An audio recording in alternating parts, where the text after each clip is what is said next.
Buenos días, Gran Canaria, bienvenidas y bienvenidas a los desayunos de Canal 13 Digital. Les recordamos que nos pueden escuchar a través de la radio, su radio, la 94.8 de la frecuencia modulada y, como no, también a través de internet, www.canal13digital.com. Esta mañana tenemos a Gregorio Viera, el secretario de Comunicación del Partido Socialista en Telde. Muy buenos días, Gregorio. Buenos días, María. Bienvenido. Muchas gracias. ¿Qué opina, Gregorio, sobre los recortes en educación, en sanidad, el tema de menos docentes, menos becas a nivel general? ¿Cómo lo percibe? Bueno, asistimos últimamente, sobre todo desde que el Partido Popular accedió al gobierno de la nación y así en las comunidades donde gobierna, donde la ideología política es la que va marcando pues cómo va evolucionando este país en las disciplinas que tú dices. Menos sanidad y menos recursos, menos educación, menos recursos, y se está demostrando cada día últimamente, por ejemplo, en educación con las becas, los recortes que ha habido en las becas, donde se demuestra que 600.000 becarios pierden los libros y pierden el transporte, con lo cual se está viendo en que mayor exclusión social y sobre todo menor bienestar en cuanto a la capacidad que tienen los padres, en este caso madres y padres, para dotar o dar una educación eficiente y eficaz, sobre todo pública. Porque fíjate tú que sin embargo en la concertada ha aumentado el profesorado cuando disminuye en la pública, hablando de unos 80.000 alrededor en toda España de profesores. Está la horquilla entre 20 y 80 en función de qué comunidades y demás, las 600.000 pues, becas que pierden el alumnado, y vemos cómo cada vez lo público está en beneficio de lo privado, en este caso lo concertado. Eso es en cuanto a la educación. En sanidad, ni que contarte, el Consejo, sabes que yo trabajo en una institución pública, en este caso sanitaria, y el Consejo Interterritorial, que es el marco donde todas las comunidades autónomas pues ponen sobre la mesa cuál es su política sanitaria desde un marco estatal, vemos que a veces reducen muchísimos más. Una de las pruebas de eso es, por ejemplo, que en la fecundación in vitro, un ejemplo, por ejemplo, en comunidades gobernadas por el Partido Popular, las mujeres lesbianas son excluidas, o las familias que hayan decidido en algún momento pues no tener hijos por alguna circunstancia. Entonces, ¿cómo se excluye? ¿Cómo se victimiza a las víctimas? Y valga la redundancia, sobre todo a las mujeres se las marca, y sobre todo porque se está, en este caso, con un marco jurídico, que es el caso de la ley del aborto y demás, en la cual están quitando prestaciones y derechos a la ciudadanía. Estamos asistiendo sistemáticamente a un descalabro del sistema público, que lo hacen adredes, porque mientras lo público, ellos afirman que si lo público funciona mal, habría que ir a lo privado, y cada vez lo que hacen es que hacen que lo público funcione peor. Y no porque sea malo, es que es bueno. De hecho, en la Comunidad de Madrid, un ejemplo de sanidad, han intentado privatizar 6 hospitales y ya llevan 3 tribunales en que ha echado abajo esa privatización. ¿Y sabes por qué es el fundamento que la Comunidad de Madrid, el Tribunal Superior de la Justicia de Madrid, ha dicho que no a la privatización? Porque el daño que se le va a hacer, claro, a lo público, no se puede retrotraer luego y se puede otra vez reconvertir y ponerlo, porque si lo privatizan, hay un cambio de mentalidad, de cultura y sobre todo en los trabajadores y las trabajadoras, y redunda al final en la percepción que tienen los hombres y mujeres que desgraciadamente tienen que asistir a los servicios sanitarios, en la cual lo que dicen es que el proceso es irreversible y con lo cual lo tienen que parar. Y por eso te digo que al principio el fundamento de este gobierno en el Partido Popular es ideológico. Lo que se está haciendo en dependencia, en sanidad y en educación, que son los 3 ejes fundamentales o los pilares que se hablan del estado del bienestar, pues francamente lo están deteriorando, y lo están deteriorando porque es un cambio ideológico. ¿Con la excusa de la crisis? Claro, porque ellos no creen en lo público, nunca han creído. Antes lo hacían sin haber crisis y ahora aprovechan como excusa la crisis para todo, para quitarnos absolutamente todo. Tú imagínate que nos va a quedar los ciudadanos y ciudadanas aquello que hemos construido durante tantos años, porque la gente tiene que echar atrás 35 años atrás como estábamos, 15 años atrás, 20 años atrás, cómo estábamos en sanidad y cómo hemos hecho un avance en 30 años, en 3 décadas, hemos hecho un avance en todos los sentidos sociales y estructurales del Estado, que ahora, en 2 años, nos lo han tirado abajo. ¿Dónde vamos a ir? ¿Qué nos va a quedar de lo que hemos construido entre todos y entre todos? ¿Qué nos va a quedar? Nada. Y eso es simple y llanamente un concepto ideológico que tiene el Partido Popular con respecto a lo público y con respecto al bienestar. Ellos creen que el bienestar debe tenerlo aquel que tenga dinero para pagarlo. ¿Y los demás? Nos iremos a la época de beneficencia. También el tema de la juventud tiene que emigrar a otros países europeos, ¿es la juventud mejor preparada, Gregorio? Sí, fíjate tú que yo había colgado y sé que esta emisora pues está mucho en todas las redes sociales, y el otro día yo estuve subiendo, porque me había dejado un compañero mío, Antonio Ortega, sobre el año 94, 95, unas publicaciones que había hecho la revista del País, en el cual decía la generación mejor preparada. Volvemos ahora al 2013 y vuelve a repetirse, la generación mejor preparada de toda la historia de España, que lamentablemente no tengan la posibilidad de salida en nuestro país. Y sobre todo porque no se crean los cauces, ni las estructuras, ni las herramientas necesarias para articular que puedan estar en nuestro país investigando, trabajando, haciendo un proyecto de Estado para seguir avanzando en Europa. Pues no, tienen que salir fuera.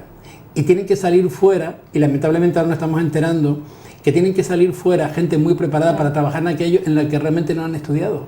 Ya no se quedan en España para trabajar, no en otra cosa lo que han estudiado. No, es que en otros países, por ejemplo, uno de los países que la ministra Báñez pues dijo que agradeció que Alemania viniese a ofrecernos, como si hubiésemos sido lo de bienvenido Mr. Marshall, pero la alemana, ¿no? Entonces nos ofreciese a Alemania esos contratos que son mini jobs. O sea, que al final se le están contratando en Alemania. Y no lo decimos nosotros porque sí, no es gratuito. Las jóvenes y los jóvenes que regresan luego, algunos, cuando hablan que los que le ponían allá era un contrato semi-esclavo, porque aparte de trabajar pocas horas para cotizar, además le exigían demasiado. Y es para trabajar de camarero una carrera universitaria. Para eso se hubiese quedado en España, ¿me entiendes? Para trabajar, pero tampoco creamos ni las infraestructuras, ni siquiera los recursos, ponemos los recursos para que las y los jóvenes se puedan quedar en nuestro país pues a desarrollarse, ¿no? Como secretario de comunicación de Telde, ¿cómo percibe la ciudadanía en Telde, que está sufriendo bastantes ajustes económicos en todos los niveles, en el tema del IBI? ¿Cómo lo percibe? Sí, hombre, Telde es una ciudad, en este caso, que lamentablemente tenemos que decir que el tripartito ha llevado a una situación caótica a la ciudadanía de Telde. Ya no solamente por la forma de gobernar, que también, sino también porque tienen hombres y mujeres en este gobierno en la cual las responsabilidades de gobierno no las asumen. Una concejala de educación que no tiene competencias en educación, pero se va a Corea para incentivar y para ofrecer Telde como ciudad educadora con escuelas infantiles, por cierto, que van a privatizar, que han hecho un ERE y que están intentando privatizarla. Tenemos un teniente alcalde que cobra como teniente alcalde, pero no tiene competencias asumidas en responsabilidad pública. Tenemos otro concejal del mismo grupo de gobierno, es que está en Fuerteventura, que viene a los plenos y toda la historia. Estamos asistiendo continuamente y un grupo de gobierno que está desbordado entre unos y otros porque no saben qué hacer. Yo entiendo y lo entendemos así del Partido Socialista en Telde, que hay múltiples causas para llegar al colapso económico que tiene Telde. Nosotros no podemos decir tú tienes la culpa o este grupo es la culpa. Como dice el refrán, entre todas la mataron y ella sola se murió. Y es que en Telde se han unido diversos factores para llevarnos a un colapso económico. Y este colapso económico lo está pagando la ciudadanía. ¿Cómo lo está pagando? Pues con la subida de impuestos. Como tú acabas bien de decir, llevamos un incremento en este año que se va a producir en 3 años en un 125%. ¿Sabes lo más lamentable de todo esto? Que luego nos dicen, y salen ahí y no se cortan un pelo, en que en el 2016 nos bajarán los impuestos. ¿Qué impuestos nos van a bajar si lo ha estado subiendo hasta un 125%? ¿Me entiendes? Entonces yo creo que no se puede gobernar así por la ciudadanía. Yo creo que también el grupo de gobierno tenía que haber sido mucho más explícito de un principio. Haber hecho en el ayuntamiento pues lo que se suele hacer en cada casa de familia, porque tú en tu casa tienes un salario y vas distribuyendo el salario en función de tus necesidades. Y también es verdad que no puede es verdad que pedimos crédito y que lo vamos pagando, pero tú priorizas en todo eso e intentas en algunos momentos pues que la deuda se aminore y evitar un ahogamiento en tu propia familia, pero eso se traslada también al ayuntamiento, pero no se ha hecho. Del Ayuntamiento de Telde lamentablemente no se ha hecho un ajuste, no sabemos todavía cómo están las RPT de los servicios, quién está en qué RPT. ¿Tú te puedes creer que hagan un ERE en escuela infantil porque no hay recursos y resulta de que tienen personal asignado que no son de escuela infantil y que cobraban por el presupuesto que tenía escuelas infantiles? Eso es ilógico. Tú no puedes tener a un trabajador tuyo aquí que esté trabajando en otro sitio y tú le pagas. Y tú dices, pero esto no puede ser, porque tú me estás quitando recursos económicos míos para pagar de otro personal de otro sitio. Yo creo que Telde se tiene que reordenar. Y yo creo que las fuerzas políticas que han gobernado en Telde no hemos sido capaces de articular un discurso coherente, un discurso de decir, es cierto que esto está mal y vamos a intentar reconducirlo, pero yo creo que hay manera y manera de hacerlo. ¿Percibe Gregorio, un descontento hacia la clase política en general en Telde? Sí hay un descontto, pero luego no se traduce en una exteriorización pública. ¿En una movilización? Claro, que es lo que hablábamos antes cuando empezamos, antes de entrar en la antena. Hemos llegado a un inmovilismo ciudadano en la cual no salimos porque no creemos. Y no creemos porque no vayamos a pensar que es porque sabemos que nos están ahogando, sabemos que es injusto, sabemos esta historia y queremos luchar contra eso. ¿Cuál es el problema? ¿Quién nos quiere representar para toda esa rabia, toda esa historia? ¿Cómo se intenta canalizar? Yo creo que nos hemos equivocado la ciudadanía cuando desde partidos políticos, desde organizaciones partidarias, se intenta pues dirigir, ¿me entiendes?, este tipo de cuestiones. Yo creo que la ciudadanía es suficientemente ya adulta democráticamente para emplear los recursos, ¿me entiendes?, y las fórmulas para poder exteriorizar todo este desencanto a través de manifestaciones, pero sin necesidad de que nos estén guiando como si fuésemos niños chicos, porque muchas de las veces lo que adolece, lo que dice la gente cuando hablan con respecto a las manifestaciones, es quién está detrás de todo eso. Porque hay como un miedo a que te clicheen o te marquen detrás de una bandera o de un partido, que está muy bien, porque yo pertenezco a un partido político y yo, claro que tengo una bandera y un proyecto de un partido político, pero como ciudadano y como activista social, creo que tenemos que ser capaces de articular pues otra fórmula para que la gente se sienta libre, puedan asistir y sobre todo exteriorizar pues ese encanto que hay. Pero hay bastante inmovilismo social en ese sentido. Sí, ¿qué opinas sobre el tema de la corrupción, la regeneración democrática? Porque lo que pasa con el caso Bárcenas a nivel del país, a nivel nacional, en Europa se deberían sonrojar, ¿no? Bueno, yo creo que, bueno, Bruselas primero que está siempre, pues yo creo que ellos no son ni católicos o protestantes, pero ellos están rezándole a alguien, porque en España se da lo que no se da en cualquier país democrático, con una tradición y una trayectoria democrática. En cualquier país, y además tú me lo estabas comentando y es cierto, donde alguien intenta pues plagiar, como sabéis, en Alemania, toda la historia, y dimite. En Inglaterra se han encontrado que alguien no pagó una multa de tráfico y lo ocultó, toda la historia, dimite. Y así vas viendo ejemplos en Europa, en lo cual aquello que nos parece como lo más irrisorio, la gente dimite por dignidad y sobre todo por cultura democrática. En España, ¿qué hay que hacer para dimitir? Porque en España estamos llegando a los casos tanto Bárcenas o los ERE o el caso en Telde, que tenemos el caso Faicán. ¿Qué hay que hacer para marcharse? ¿Qué nos tienen que hacer los políticos y las políticas que están cogidos con las manos? Porque al fin y al cabo, si yo te doy algo y tú utilizas ese algo para tu beneficio, es mi problema porque te lo he dado yo. Pero si tú me lo robas, si tú eres capaz de coger dinero de quien sea que no es tuyo, que es dinero sobre todo público, o no lo coges, sino que tú coartas mi derecho o me obligas a que te dé beneficios a ti a través de contratos públicos, por ideología de toda la historia, eso no puede ser. Y yo creo que tenía que haber dimitido hace muchísimo tiempo, pues muchísima gente que pone, sobre todo la gente que se mete a lo público, que nos representa, deberían de dimitir. Deberían de dimitir por dignidad y sobre todo porque su nombre, a quien representa y a la ciudadanía que le votó, no tiene por qué mancharla con esa vergüenza. Entonces, yo creo que deberíamos ser mucho más honrados. Yo no soy de aquellos que digo, tú robaste porque sí, toda la historia. Pero sí creo que por dignidad, cuando alguien se sienta que es verdad que ha cometido algo toda la historia, luego eso está el criterio personal y la formación y la cultura personal, ¿no? Pero debería de marcharse y dimitir y dejarlo. Y sobre todo, no... Porque, ¿cómo afecta a la familia todo esto? Esta gente que nos ha robado, que ese lobo se queda tan ancho, el señor Bárcenas, por ejemplo, ¿cómo pueden vivir? pues creo que como esa gente es de otra especie, pues como otra especie deberíamos de encerrarlo. Como el tema de la banca también, realmente, la banca de nuestro país ha hecho bastante daño, ¿no? Sí, si miramos la banca y empezamos por Bankia, sí, pues fíjate tú en qué situación nos encontramos, que ahora la Audiencia Nacional, pues otra vez, mira todo lo de Bankia, está sacando lo de Rodríguez Rato y toda la historia. El banco siempre ha sido usurero. Siempre tú pones dinero y te dan un 3%, pero ellos obtienen un 9% porque van a tener beneficios, evidentemente te dan a ti un 3% toda la historia. Cuando alguien tiene dinero, y en la época de vacas gordas, todo el mundo pues vivíamos como vivíamos y no nos dábamos cuenta de las cosas. Yo creo que es un error, como hombres y como mujeres, yo digo como seres humanos, en no fiscalizar inclusive eso en los tiempos buenos, porque siempre, y además tú sabes que en la familia, cuando viene tiempo bueno, pues en las familias de antes se solía guardar para decir cuando vengan tiempos flacos.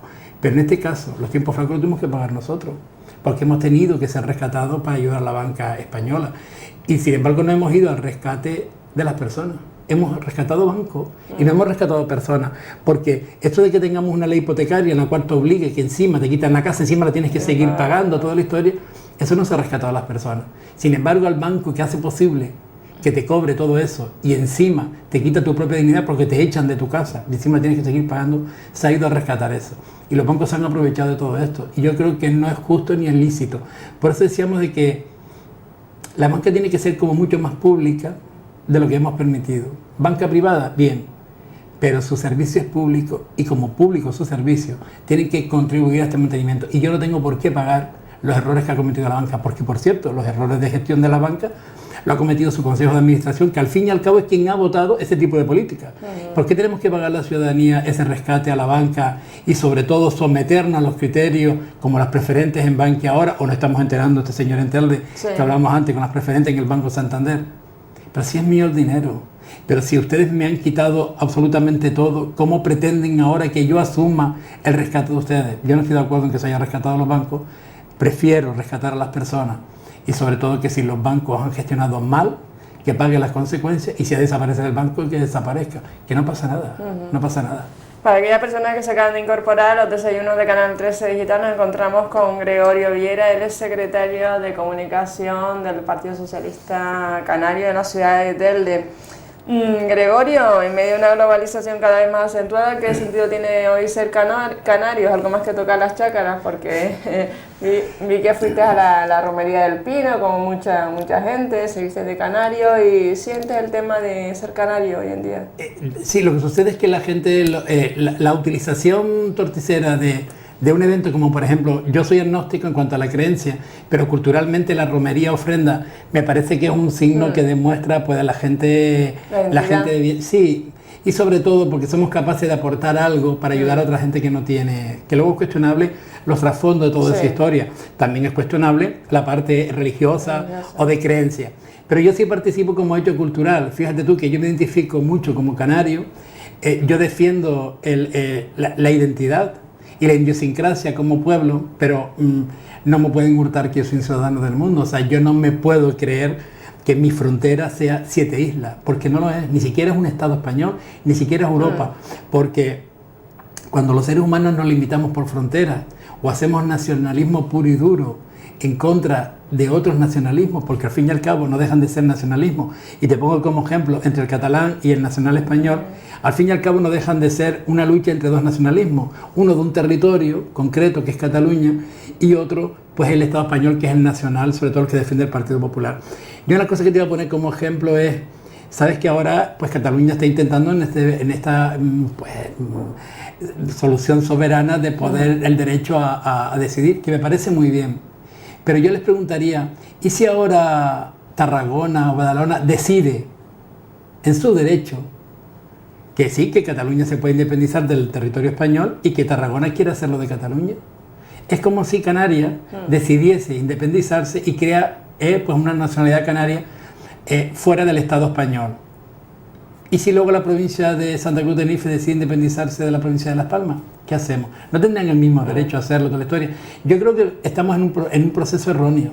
Yo creo que deberíamos de ir a un Estado federal en la cual nos guiemos y vayamos como hombres y mujeres libres, ya te digo, en cualquier estado dentro del Estado español, en un Estado federal, y no ponernos fronteras. Yo estoy en contra de las fronteras, de hecho, yo participo en un colectivo, afortunadamente, en el cual la barrera en cuanto a territoriales no las tenemos. No tenemos ni siquiera las barreras lingüísticas, no las tenemos porque no creemos en ellas. Los seres humanos tienen que aprender a desarrollarse a nivel mundial sin necesidad de que ni siquiera la lengua ni el territorio coarten el derecho a poder expresarse. Yo me identifico, y te vuelvo a repetir, como muy canario, defiendo la identidad y sobre todo que debe de seguir adelante, pues con toda la, pues culturalmente, pues con todas nuestras formas de ser y nuestra propia identidad, nuestra forma de hablar, ¿me entiendes? Nuestra música, nuestra cultura, todo eso se tiene que borrar y traspasarse al futuro. Pero eso no me quita capacidad para creer que los canarios y las canarias somos ciudadanos del mundo y como tal tenemos que avanzar, ¿no? Como también has recibido un premio especial Orgullo LGTB 2013 del colectivo Gama, ¿cómo fue ese acto? Bueno, fue una sorpresa, sobre todo porque, claro, eso que solía decir que nadie es profeta en su tierra, pero que luego los años de lucha, los años de trabajo, el que hayamos sido capaces de articular en casi 20 años, Gama, pues todo un trabajo y una trayectoria con un reconocimiento público por el trabajo bien hecho y por el saber hacer. Somos de los pocos colectivos con identidad, con oficinas, con proyectos, inclusive europeos, ¿me entienden?, con reconocimiento, y que luego pues ese colectivo reconozca a miles de personas pues un trabajo y le dé el premio LGTB pues al activismo. La verdad es que me congratula muchísimo y sobre todo te anima a seguir adelante y porque realmente uno lucha y trabaja por lo que cree. Y en este caso a mí el partido político me cuesta dinero como el colectivo, pero a mí nunca el partido me ha dado tantas ilusiones de trabajo y tanto sentirme satisfecho con el trabajo bien hecho como con el colectivo. Yo siempre lo he dicho que, fíjate tú, yo me reúno con el colectivo, nos reunimos todos los miércoles y con todos los proyectos que tenemos a nivel nacional, europeo y sobre todo de Gran Canaria, ¿no? Y ayudamos a otros colectivos, estamos preparando iniciativas, ahora tenemos una que vamos a presentársela a todos los ayuntamientos. Somos un colectivo VIP y que no solamente trabajamos para la comunidad LGTB, porque la gente cree que nosotros estamos el 1 de mayo, nosotros estamos el 25 de noviembre, estamos el 8 de marzo, estamos con orgullo. Nosotros estamos en cualquier manifestación social que creemos que nos dignifica como personas y como ciudadanos y ciudadanas, amén de la orientación, porque ahí no se trata de orientación. Y de hecho pues convergemos con el 15M, con estos desahucios, pues con las redes feministas, ¿me entiendes? Trabajamos muchas veces con Casa África, con el Patio de las Culturas, tenemos un grupo joven, un grupo de mujeres, o sea, creo que somos un grupo vivo y esto me enorgullece muchísimo pertenecer a él, y más orgulloso cuando reconocen la labor que uno puede hacer y te dan un premio de esta envergadura que para mí es, en fin. ¿Cómo percibes también las elecciones para el próximo año en Europa? Europa está lejos y realmente a veces no nos sentimos identificados con las elecciones europeas. Fíjate tú, si las nacionales están lejos por si las nacionales están lejos por el desencanto social que hay, yo creo que las europeas no hemos sabido proyectar la realidad y el beneficio que tiene para Canarias Europa. Porque yo les pongo como ejemplo, el Hospital de Gran Canaria de Tornegrín, cada vez que ven fondos FEDER, fueron fondos europeos. Somos región, pues somos de la ultraperiferia europea en la cual somos objetivo 1. Es verdad que cada vez va bajando porque nuestra renta per cápita sube, pero seguimos siendo objetivo de la Unión Europea y nosotros tenemos pues muchos beneficios con respecto a los fondos FEDER que los recibe el gobierno de Canarias pues para las distintas, por ejemplo, sanidad tiene fondos FEDER que le ayudan a comprar recursos y equipamiento y también para hacer infraestructuras, ¿no? Pero no nos ven muy lejos. ¿Y sabes por qué nos ven lejos? Ya no porque Europa esté lejos y Bruselas esté lejos, sino porque tampoco nuestros políticos y nuestras políticas europeas han sido capaces de creernos y de hacernos creer su discurso. Porque cuando tú ves que parece que es una nimiedad, pero no lo es, que cuando se somete a un debate cómo viajan los eurodiputados y te dice que viajan en primera y le ofrecen que no y votan que tienen que viajar en primera, tú dices de qué especie están hechos, ¿me entiendes? Porque la crisis es para todo el mundo, entonces todo el mundo tenemos que pagar las consecuencias. Si yo no viajo porque no tengo recursos, usted que tiene que viajar, viaja lo más económicamente posible para mi bolsillo. Y no han sabido, yo sé que hacen muchísimo, sobre todo porque a mí me encanta saber cómo funcionamos y sobre todo, ya te dije, por el colectivo, trabajamos mucho a nivel europeo y me encanta saber pues cómo nos perciben, qué hacemos, nuestra gente joven que vaya, qué hacen y toda la historia. Y aparte que tenemos en Bruselas pues a la presidenta de la Juventud Europea Socialista, la Talegón, está allá y nos gusta saber cómo se respira en Europa y cómo no respiran, que es otra, es otro, ¿no? Pero no creo que han sabido influenciarlo de una manera positiva para que veamos Europa como realmente una política mucho más avanzada y sin fronteras. Ahora que hablamos de poner fronteras, ¿me entiendes? Es sin fronteras, pero no han sabido. Y yo lamento muchísimo que si antes sin crisis la percibíamos lejos, imagínate ahora con la crisis, y me temo pues que la gente no vaya a votar porque no es capaz de creer en la dirigencia política, y eso es malo. Para ir finalizando, Gregorio, como secretario de Comunicación del Partido Socialista de Telde, ¿cómo percibe las redes sociales como un vehículo transmisor pues, para comunicar eventos, manifestaciones, movilizaciones? Hombre, Facebook, Twitter, ha sido ha sido uno de los grandes avances últimos, en la cual, claro, teníamos internet, pero ya te digo que ahora con todos estos avances tecnológicos somos capaces con las redes de transmitir todo aquello, inclusive los pensamientos, porque alguien tiene un Facebook y transmite pues, y comparte todas esas historias. Yo creo que ha sido una buena herramienta. También es verdad que no creemos que sea que no todo el mundo acceda a Facebook para enterarse de eventos como este tipo, pero yo creo que si lo canalizamos bien, si somos capaces de a la gente, a la ciudadanía, pues transmitirle la importancia de comunicarse y de para transmitir valores, conocimientos y demás, ganaría muchísimo más. Lo que sí es verdad que a través del Facebook y ahora WhatsApp, que quién le iba a decir que podíamos crear grupos y nos transmitimos en el instante pues pensamientos, ideas, convocatorias y demás, y ha sido para la avanzadilla, me refiero urbana, pues el WhatsApp ha sido un descubrimiento increíble, que además es gratuito, ¿no? Yo creo que tenemos que ir con los tiempos, y yo creo que tenemos que seguir avanzando, y sobre todo medios como este, que sé que están mucho metidos en las redes, yo creo que nos da una gran visión del mundo. Y lamentablemente, fíjate tú qué contradicción del ser humano. Mientras intentamos por una parte poner fronteras, porque yo soy gran canario, soy español, ¿me entiendes? Y vamos intentando encorsetarnos. Las redes sociales nos abren al mundo, y ahí no hay frontera. Porque tú te puedes conectar con cualquier persona del mundo en cualquier momento del día sin ningún problema. Solamente falta un lenguaje en que se puedan entender. ¿Por qué ni siquiera tienes que hablar el mismo lenguaje? Solamente un lenguaje en el que se puedan entender. Porque con los emoticonos famosos que ponemos, tú pones un emoticono con un beso y sabes que le estás mandando un beso, y con lo cual eso en cualquier idioma se entendería, ¿me entiendes? Y entonces creo que es muy bueno pues aportar nuestro conocimiento, nuestra sapiencia en la red social. Eso sí, utilizándolas como debe ser, porque también se puede utilizar en sentido negativo, sabes que mucha gente lo ha utilizado. Y entonces, pero sí, a mí me encantan las redes sociales, también soy un forofo y sé que esta casa es una forofa sí, de las redes sociales, y eso me encanta muchísimo, sobre todo. Y finalizando, ¿el Partido Socialista en Telde es una alternativa de gobierno? No, el Partido Socialista es el gobierno de Telde, el próximo gobierno, y no porque quiera ahora hacer una peruviada con esto.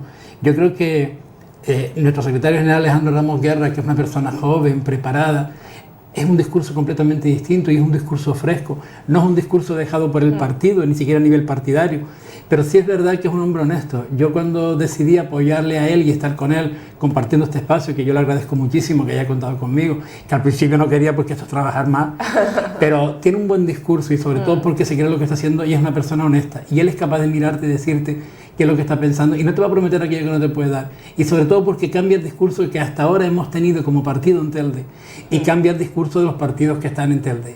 Ha habido una regeneración política de más del 80% de la ejecutiva, y ya te digo que yo estoy encantado de cómo está trabajando y cómo se está planteando con los plazos y los tiempos que nos estamos poniendo. Yo creo que es bueno, y yo creo que el próximo alcalde de Telde será socialista, y será Alejandro Ramos, sin duda. ¿Y la mujer en política cómo la percibe, Gregorio? Porque ahora se está volviendo otra vez... Porque claro, ahora al haber menos partidos que apoyen a la mujer, como que la mujer vuelve otra vez al hogar. ¿Cómo ves la mujer? ¿Sabes qué sucede? Que los avances que hemos tenido en cuanto a derechos de igualdad, y sobre todo en nuestro partido, a cremallera, y empezamos con las mujeres con el 25%, toda la historia, no debemos dar un paso atrás, sobre todo las mujeres no podemos dar un paso atrás, y perdona que hable en femenino con respecto a la parte del colectivo en la cual defendemos el derecho de las mujeres, y no podemos dar un paso atrás en los derechos que hemos conquistado, y menos porque la mujer no debe estar en política, debe hacer política. Y yo te digo sinceramente, y se lo dije siempre a Alejandro, yo apoyé a Alejandro porque era candidato que había, porque yo siempre pedí una candidata. Es más, en el Partido Socialista en Gran Canaria, todo el mundo sabe que yo he defendido una secretaria general en Gran Canaria y una secretaria regional mujer, porque he dicho que ya está bien que los hombres hayan gobernado este partido, y como hablo de todo, hayan sido gobernados por hombres. Tampoco me gusta que ponga una mujer por poner y que luego ponga una mujer y sea gobernada por hombres, porque cuando una mujer hace un discurso masculino, más nos va a las mujeres. Entonces yo creo que la mujer debe hacer política y debe estar en primera línea. Y hay mujeres, tú conoces en nuestro partido, al menos las has entrevistado aquí, mujeres que tienen muchísima implicación y que tienen mucho conocimiento. ¿Cuál es el problema? Nuestra cultura machista no nos hace ver el horizonte. Nos ponemos los árboles delante y evitamos ver el horizonte. Pero ellas son las que deben de liderar este partido. Y es más, yo creo que el nuevo ciclo político debe ser liderado por mujeres en política. De todos modos, también cuando estaba gobernando Zapatero puso al frente de defensa una mujer, nada más y nada menos. Sí, a la que iba ya a ser llamada pues secretaria general en esta líder con Rubalcaba, que todo se andará. Pero recuerda que en el primer gobierno que tuvo a la vicepresidenta, a Teresa Fernández de la Vega, en la cual era una mujer con bastante criterio y bastante rigor, y fue cuando el gobierno, en la primera etapa, fue cuando reconduzco todos los ministerios y ella era la vicepresidenta y a la vez ella la que coordinaba todos los ministerios, con lo cual era una mujer con bastante posición pública. Y estuvo muy bien. Y yo creo que el partido tiene muchísimas mujeres que están en ese nivel. ¿Cuál es el problema? El problema es el discurso masculino continuo. Y te voy a decir algo que yo siempre le digo a los hombres y a las mujeres del partido. ¿Sabes cuál es el problema? Dos hombres arreglamos las cosas en un bar. Es así, o sea, tú vas a un bar, un hombre es cómplice de otro hombre, una mujer no es cómplice. Sí. Una mujer siempre la educamos para que sea una contrincante de otra mujer. Los hombres no somos contrincantes, somos cómplices. Vamos a un bar, no nos conocemos de nada, nos tomamos una copa y arreglamos el mundo, arreglamos el partido. Sin embargo, las mujeres culturalmente tienen que preparar otras cosas. ¿Y qué sucede? Que no las reconocemos el trabajo ni la capacidad. Cuando las mujeres aprendan en este partido y en cualquier partido a ser cómplice de otra mujer y no verse como adversaria, sino como constructora de un proyecto de ciudad, un proyecto de partido, empezaríamos a crecer. Y te digo que el nuevo comienzo político y partidario en el horizonte cercano pasa porque las mujeres asuman la realidad política, asuman su realidad como personas y como mujeres, y no hablamos de género en un enfrentamiento con el hombre, no, hablamos de su propia capacidad para hacer política, y cuando se lo crean y aprendan a ser cómplices de otra mujer, yo creo que empezaríamos a construir un proyecto nuevo, sobre todo en el Partido Socialista. Lo que pasa es que luego, en fin, vienen los votos, vienen todas esas historias, ¿no? Y los hombres que pesan mucho. Pero yo creo que muchísimas mujeres, en fin, yo con el partido estoy encantado porque cuando dicen, nombra algunos hombres de otra historia, nombra mujeres. También es verdad que yo soy un hombre muy comprometido con mujeres importantes ha tenido el Partido Socialista, pasando por Victoria Kent, Clara Campoamor. Todas. No, y vamos a la política reciente, sí. Carmen Alborch. Sí, no. Yo te digo que mujeres importantes ha tenido el partido, pero tú vete aquí, ¿qué mujeres socialistas conocemos aquí a nivel regional? Te quedas así, ¿quién empieza a nombrar hombres socialistas a nivel regional, pero mujeres son las menos? Y las tiene, ¿no? Como también tienen en Gran Canaria y en los pueblos tienen mujeres importantes. Lo que sucede es que el discurso siempre ha sido masculino y lamentablemente muchísimas mujeres también han seguido el discurso masculino porque para estar había que hacer ese discurso. Es como cuando en las empresas una mujer ingeniera tenía que ir en pantalón porque si iba en falda ni era ingeniera ni sobre todo el puesto, se lo daban un hombre. Entonces las mujeres se pusieron de moda los pantalones y chaquetas a raya, que era como una forma de masculinizar el discurso de mujeres con carreras universitarias para que las viesen como... Pues ese había que cambiarlo.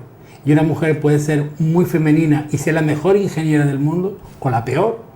¿Me entiendes? Pero el género no puede determinar su capacidad. Pero no creo que se le exija a la mujer estando en política más que al hombre, porque a veces se le examina, pues eso, la ropa, si va demasiado pintada, si va demasiado, yo qué sé, mientras que al hombre no. Claro, es que al hombre se le presupone. O sea, en política, como en cualquier otra de las disciplinas que se tienen peso, al hombre se le presupone, la mujer lo tiene que demostrar. ¿Sabes que las mujeres y el colectivo homosexual, en este caso los hombres, hemos sufrido el mismo proceso? Tenemos que demostrar que sabemos, que estamos, esta historia, para luego ofrecernos el puesto. a las mujeres les ocurría igual. Y imagínate que nuestro grupo colectivo también es misógino con respecto a las mujeres, que sabes que los homosexuales masculinos siempre con las mujeres una misoginia interiorizada, pero es que los hombres heterosexuales tienen una misoginia, vamos, increíble. Si la mujer es mía, y si es mi mujer, mía, y si es mi novia, es mía.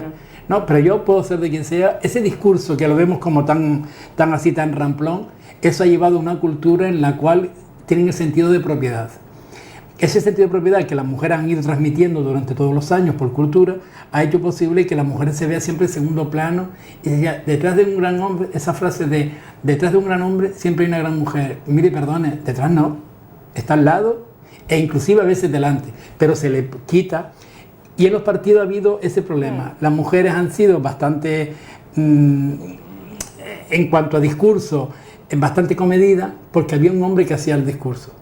Hasta que vino una mujer, la ministra de Defensa, la presidenta Campoamor, todas estas mujeres que con un discurso propio, con un discurso que no es un hombre quien se lo escribe, que no masculiniza el discurso, avanzamos muchísimo. Pero te digo que yo auguro una salida de todo esto político y liderado sobre todo por mujeres con un discurso mucho más fresco, un discurso en el cual entienda de personas, ¿me entiendes? Y tú puedes explicar desde tu convicción de mujer y como persona cómo llegaste a donde estás. Y has tenido que demostrar para estar ahí todo esto. Hay hombres que están ahí sin demostrar absolutamente nada y que no son los cáncamos, como mujeres que son cáncamos también.